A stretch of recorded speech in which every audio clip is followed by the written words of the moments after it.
Sunday, July 13th. I wasn't going to post a video, but I've been spending the afternoon looking at how to make something to do with kale. I've never grown kale before, as many of you know, and today I've decided to make some kale chips and dehydrate some kale. I've been going through the recipes and stuff and watching what people like to do. This is my first harvest of kale ever in my life. I got 2 kale plants and I harvested the bulk of the leaves there. I got these 2 I planted from seeds from Stephen Legare. And what I've decided to do is, garlic is a common theme in kale chips, and I've got these scapes here left over. I've used up 90% of them, but I thought, why not make some garlic to go on the chips. And I've got olive oil, dehydrated onions, celery powder because I have it,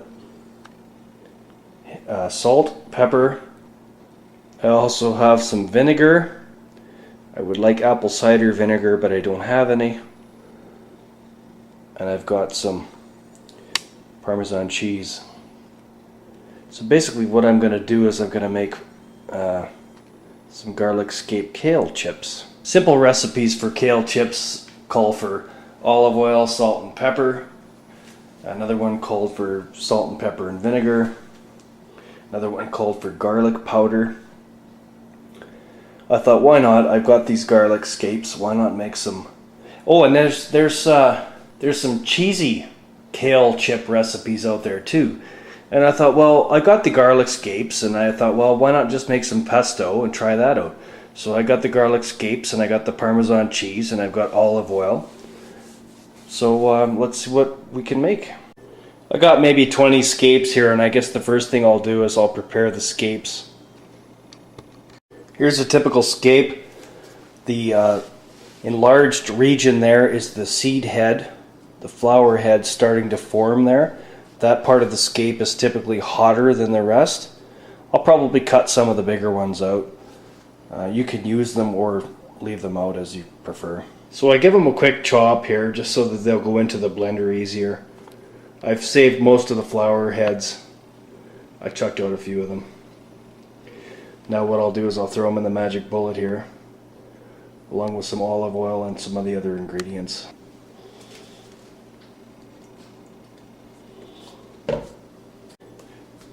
So I don't know, put a tablespoon of salt, put some celery powder, a few peppercorns, some onion dehydrated because I have it. A lot of recipes call for cheese.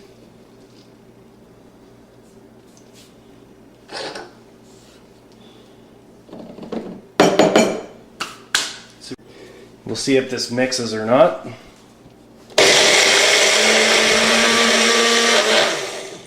After shaking the machine and turning it upside down, it's kind of mixing.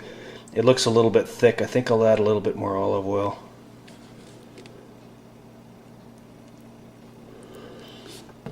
And I'll give it a little splash of vinegar. Another recipe called for vinegar.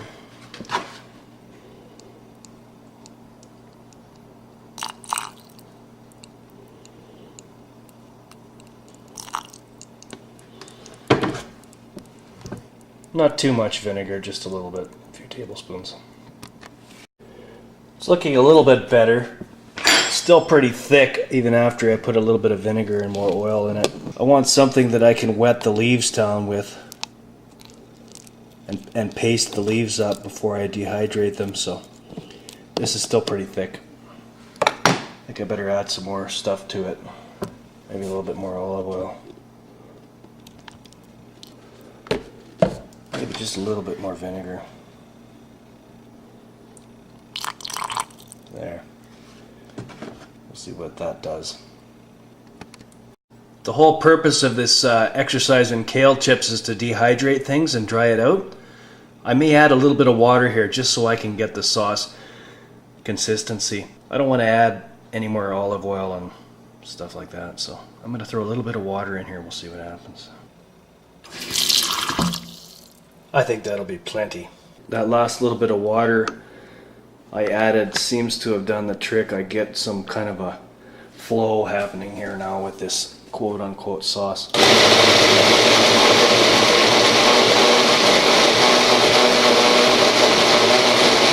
When I do cabbage, what I do is I'll cut the cabbage away from the stalk here. A cool way that I saw it today, and I'm trying it for the first time, is just stripping it off. That's pretty cool and fast, eh? And another tip I got today, and I thought that was pretty neat, and I'm going to do that, is I've bought kale before for the express use of juicing it, and I found it just plugged up my juicer. There wasn't very much moisture in the leaves, but this stalk I think will make really nice juice, so I'm going to try that out and we'll see what we get.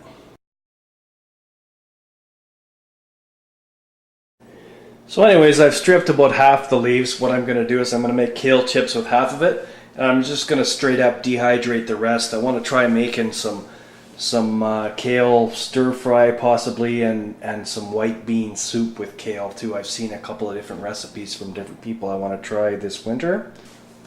So let's slather it up and see what we get.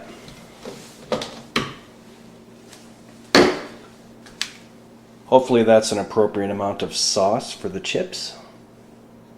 I won't bore everybody with the gory details. This would be appropriate amount of sauce to do the rest of the leaves, but I want to do those plain. And I've got these slathered up pretty good. So I'm going to freeze this, maybe use it later. I'll throw these on a dehydrator tray and we'll see what we get. Okay, so the half batch of kale there, I put it on 3 trays here. I'm going to stick it in now with my broccoli that's already been dehydrating for a few hours. Actually, I've changed my mind. What I've decided to do is I've crammed the 3 trays onto 2 tinfoil covered cookie sheets. I'm going to bake it in the oven.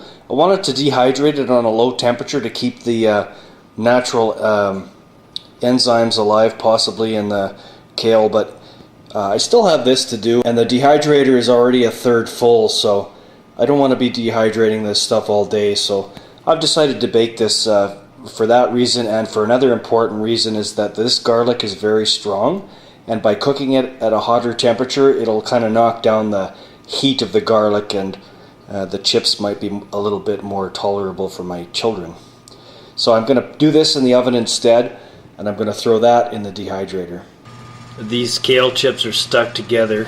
They're going to be breaking apart when I pull them out of the oven. I could have put them on an additional tray, but I really didn't care. We'll see what we get. They're just chips. So here's what the rest of the pot translated into. We'll jam it in the dehydrator. I know there's room for 3 trays, so here we go. So you can see 1 tray of kale there above the crispy critters there. This is broccoli that's been going for a few hours. It took 12 hours to do last year.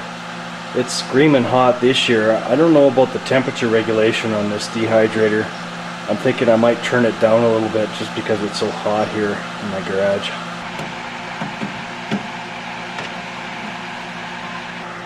This is a 9-tray dehydrator, and right now I've got 6 trays, 3 trays of broccoli and 3 trays of course kale. Check back with you guys in a few hours and we'll see what it all looks like. You can see they've thinned out now. I've been scraping them off the side there. I'm thinking I'm gonna try and flip them a little bit.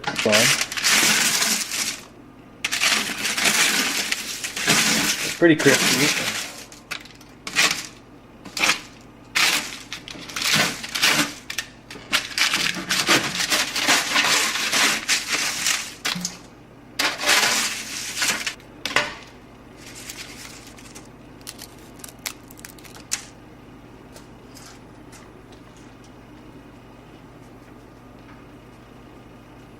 Seems to taste alright. I'll give them a few more minutes here after I flip them to dry up any of the areas that have lots of sauce clinging to them yet. Here's my small tray. I'll probably flip those over too and give them a few more minutes.